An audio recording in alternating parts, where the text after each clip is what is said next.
If you don't know about voiceover sidechaining, keep watching. This is a quick Ableton tip. Hello and welcome to a brand new installment of Quick Ableton Tips. My name is Jordan, and today what we're going to be talking about is voiceover sidechaining. Now, what is voiceover sidechaining, first of all? Voiceover sidechaining is the process of taking one source and using its volume to control the volume of another source. In most musical applications, sidechaining can be observed with kick drums and bass sounds. So a very common thing in dance music is to have a kick drum duck the sound of a bass while the kick drum is hitting, but then when the kick drum goes away, the bass returns. Sidechaining of any variety is essentially just exactly that. It's getting one thing to turn down while another thing is happening. In a voiceover scenario, where you might find this is with documentaries. A lot of reaction videos I've seen use voiceover sidechaining, and it's no different than any other kind of sidechaining. You're using the source or the audio of your voice or of your narration to turn down the audio of whatever it is you might be narrating or whatever it is you might be commenting on. A random bit of history about the invention of compression. Before it was ever even invented, there were specific people whose only job was to sit at a console and ride the volume fader of what was being broadcast out of the radio station, because if they didn't and volumes got too loud, you would incur something called amplitude modulation, which is essentially just a fancy word for insane amounts of distortion. And this was very bad for radio stations because if there was too much of it or you had too big of a spike, it could seriously damage the radio station equipment and in some cases even just completely shut it down in the middle of a broadcast. So there was a person that was tasked. The name of this person was called a board operator, and their whole job was to just ride faders. Naturally, you had to be very, very good at anticipating loud volumes in music. And in some cases, I would imagine that a lot of these board operators likely had to know how to read sheet music so that they could anticipate when there were large dynamic shifts in a piece of music that was being broadcast on air. The other thing is that even the most skilled board operators aren't infallible. So invariably, some people would make mistakes. And radio is a medium whereby you are not afforded the ability to make a mistake ever.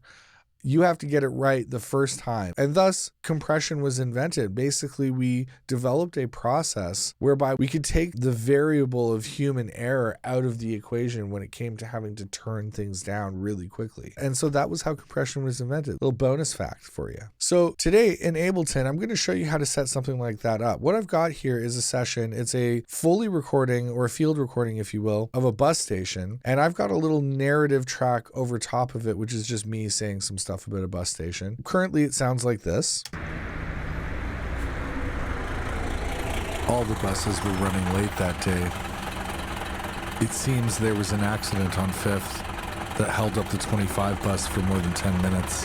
Okay, so it's like I'm telling a story. And so what I want to use this voiceover sidechaining to do is to turn down the sound of the bus station when I'm speaking, but to then return that sound when I'm not speaking. So how we're going to set this up is we're going to go to our plugins. We're going to grab Ableton's stock compressor, and we're going to throw it on the group of files that I've got here labeled bus station. Now, the next thing you're going to do is you're going to go over here to this little down arrow on the compressor. You're going to click that, which is going to expose its external sidechain input section. And you're going to click external, and you're going to go down to the source and click voiceover, or VO in my case, which is this track I've got up here in the light blue. So what I've now basically done with this compressor is I've said, I want you to listen to the voiceover track, and whenever it is active, I want you to use that source to turn down the audio of the bus station, the track that this compressor is on, according to the parameters of the compressor itself. So the ratio, the attack, the release, and the threshold. Now, I know from experience, I'm going to want kind of a high ratio. So I'm going to set that to 8:1. The attack, I think we're going to leave alone. You don't want it too slow, but you also don't want it too fast. The release, however, I am going to turn up a little bit and extend just so that when the voiceover stops, the sound of the bus station gets returned a little bit more gradually, as opposed to, coming back super, super quick if the release was super, super quick. And lastly, I'm going to kind of set a threshold that's pretty aggressive. I want this to be a very audible sound. So we're not going for subtlety here. We want the sound of the bus station to very much kind of get out of the way whenever the narration is happening or whenever the voiceover is happening. So I'm going to set it around 35 just as a starting point, and we'll take another listen to what we've got here. All the buses were running late that day. It seems there was an accident on 5th that held up the 25 bus for more than 10 minutes.